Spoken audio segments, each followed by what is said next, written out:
puji-pujian yang sangat luar biasa. Dan saya hari-hari ini banyak menyampaikan di mana-mana bahwa memuji Nabi itu sesuatu yang masyhur, sesuatu yang disyariatkan. Karena dulu Nabi masih hidup di atas dunia, para sahabat memujinya, beliau tidak pernah marah, asalkan tidak terlalu berlebihan. Permasalahannya adalah ada di antara umat Islam saat ini yang tidak setuju peringatan Maulid Nabi, tidak setuju kita memuji-muji Nabi, melarang serakalan, melarang maulidan. Padahal serakalan itu isinya puji-pujian ada kepada baginda Nabi. Padahal jauh tadi Allah Subhanahu wa Ta'ala Sang Pencipta seluruh manusia dalam kitab sucinya telah memuja dan memuji makhluknya yang satu ini. Misalnya Allah mengatakan di surat Nuh, wa innaka la'ala khuluqin azim, sungguh engkau wahai Muhammad sang pemilik moral yang luar biasa.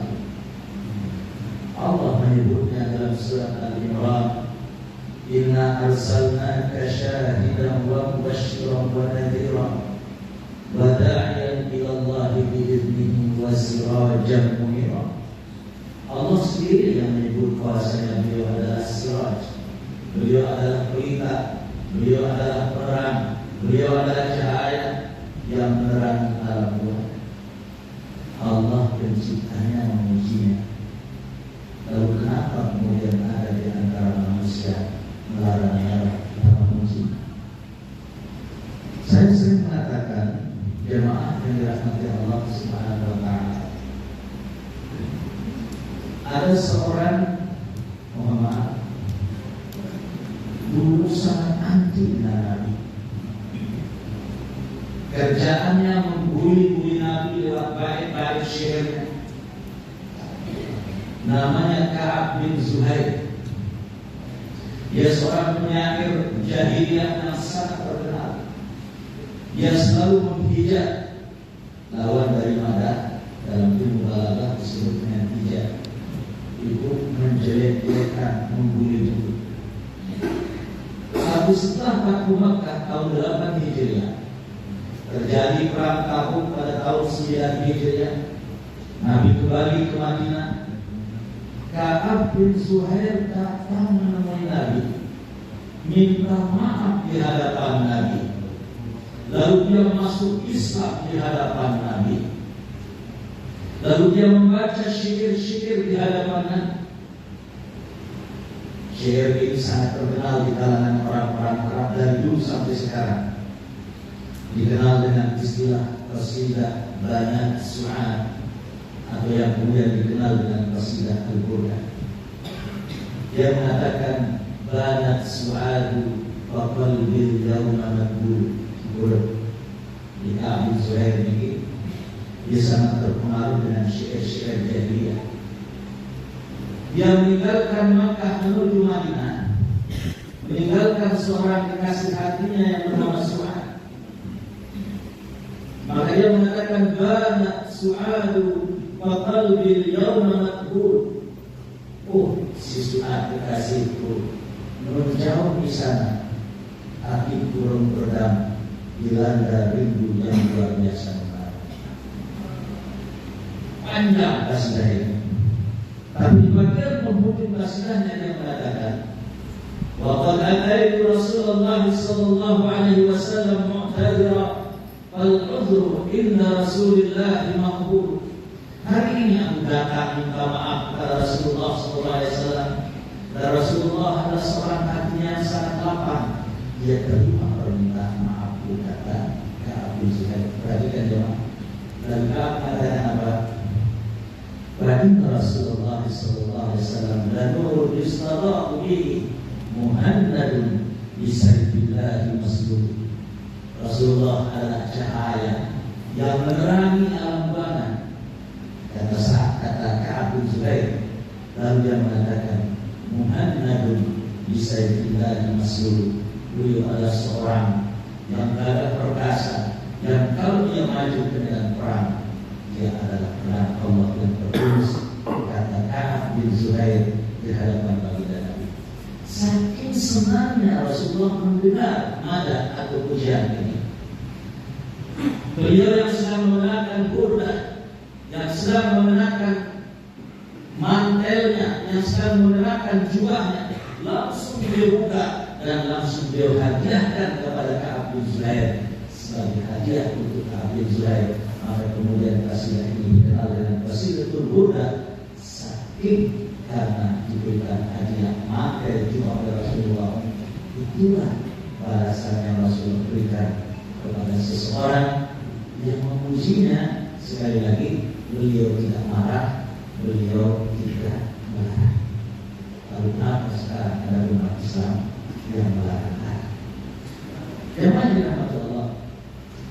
Maka karena berbicara tentang pujian, izinkan saya untuk memperkenalkan lebih dekat Nabi kita kepada kita semua. Bahwa puji-pujian yang disampaikan oleh orang-orang yang non-muslim yang dirahmati Allah. Jawas bin Nasir dalam bukunya di Jimmy Islam yang hebat, beliau mengatakan, I have studied him. Saya sudah pelajari tentang dia, tentang Muhammad itu.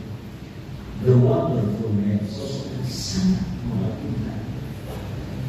And in my opinion, far from being an anti-Christian.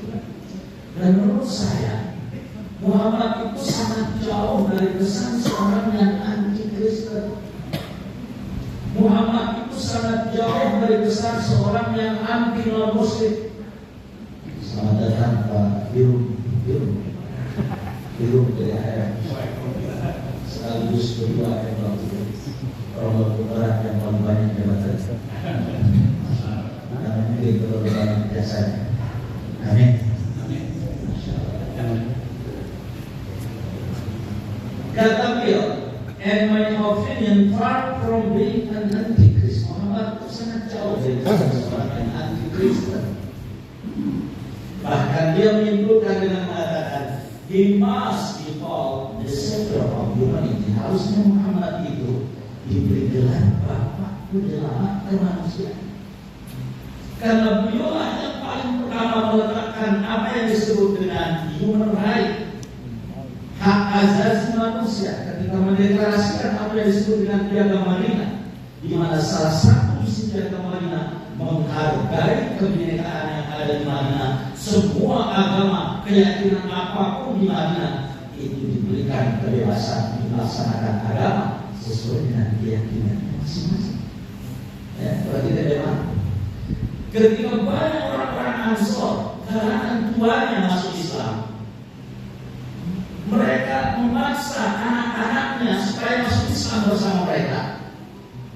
Allah marah, Allah larang, Allah turunkan ayat Al-Quran, satu ayat yang sangat terkenal di surat Al-Baqarah, di bawah ayat kursi. La ikraha fiddin. Tidak boleh ada pemaksaan dalam beragama. Kata Imam As-Suyuti dalam tafsir Al-Jalalain ketika beliau menafsirkan ayat ini, asbabun nuzul, sebab turunnya ayat ini, karena kata beliau banyak kalangan tua Ansor yang memaksa anak-anaknya masuk Islam. Maka Allah kemudian melarang mereka. Allah kemudian mengatakan pada jalan rusydi minal ghayy, tidak usah layak-layak larang. Aman wa kafara man kafar. Yang mau beriman silahkan, yang tidak mau beriman juga silahkan. Ini luar biasa. Itulah sebabnya jamaah dirahmati Allah. Kenapa seorang sejarawan beragama Kristen baik dalam bukunya yang sangat terkenal, The 100 Ranking of the Most Influential Person in History, 100 tokoh manusia yang paling berpengaruh sepanjang sejarah manusia. Namun Nabi diurutan yang pertama dari 100 tokoh manusia yang berpengaruh sepanjang masa. Dia mengatakan dalam bukunya itu, my choice of Muhammad to lead the list of the most influential person may surprise some of us and may be questioned by others. Kenapa saya memilih Muhammad menjadi yang pertama di antara 100 tokoh manusia yang paling berpengaruh sepanjang masa. Dengan segala kejujuran dia mengatakan, he was the only man in history. Dia adalah satu-satunya manusia dalam sejarah manusia who was supremely successful on both the religion and secular level. Dia adalah satu-satunya manusia yang paling sukses hidupnya, baik sebagai pemimpin negara maupun sebagai pemimpin.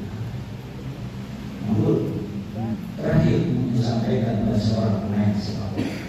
Rata-rata kita ini adalah pemain sepak bola. Penampilan nomor bola, ramal dari Jepit, masya Allah, berada nomor bola pada waktu. Mungkin semua kita yang senang bola kenal pemain yang satu ini. Walaupun namanya tidak setenar Lionel Messi atau Ronaldo. Dia pernah bermain di Manchester United, lalu pindah ke Real Madrid, kembali lagi bermain di Liga Inggris di Leeds United, lalu pindah bermain di Liga Jerman di Werder Bremen Jerman. Tahu saya karena saya keluar kota. Sekarang menjelang pensiun dia kembali ke negaranya Meksiko. Itu pertama yang besarkannya. Namanya Javier Hernandez, terkenal dengan nama Chicharito. Masih main bola sampai hari ini. Setiap kali dia masuk lapangan, dia mengangkat tangan berdoa persis kayak orang Islam. Tapi setiap kali mencetak gol ke gawang lawan, dia tidak pernah lupa tanda sakitnya yang asal. Maka setelah wartawan CNN bertanya kepadanya, what is your religion? Chicharito, aku tidak senang agama di sini. Jangan kadang malu dengan Kristen, kadang malu dengan Islam. Dengan segala kejujuran Chicharito mengatakan, I am not from Islam, saya bukan orang Islam. But the best person from my view is Prophet Muhammad.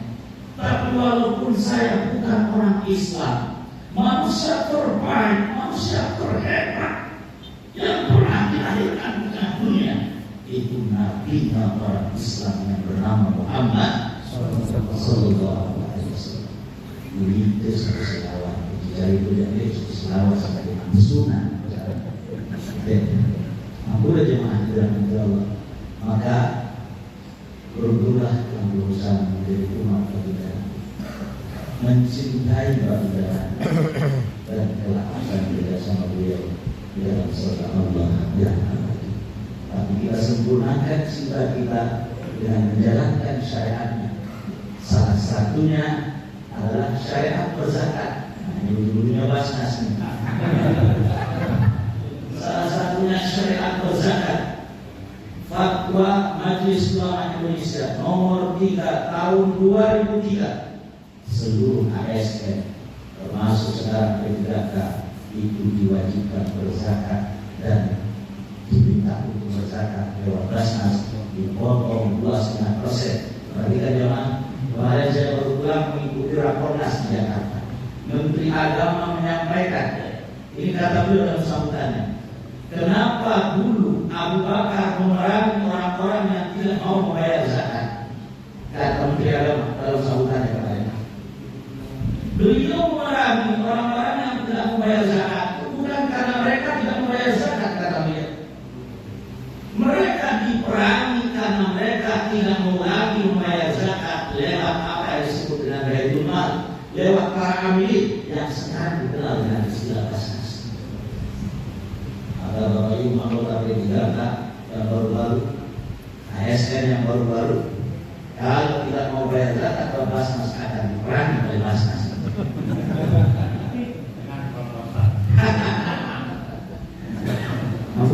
Itu yang bisa saya sampaikan. Kurang lebih mohon maaf. Wassalamualaikum warahmatullahi wabarakatuh. Warahmatullahi wabarakatuh. Demikianlah uraian yang telah saya sampaikan oleh Bapak Tuan Guru Haji Muhammad Taisir Al-Azhar Al-Syar'ah, dan langsung beliau pamit. Barakallah, terima kasih Bapak Tuan Guru. Mudah-mudahan selamat sampai di tujuan. Baiklah jemaah sekalian, berikutnya adalah pembacaan doa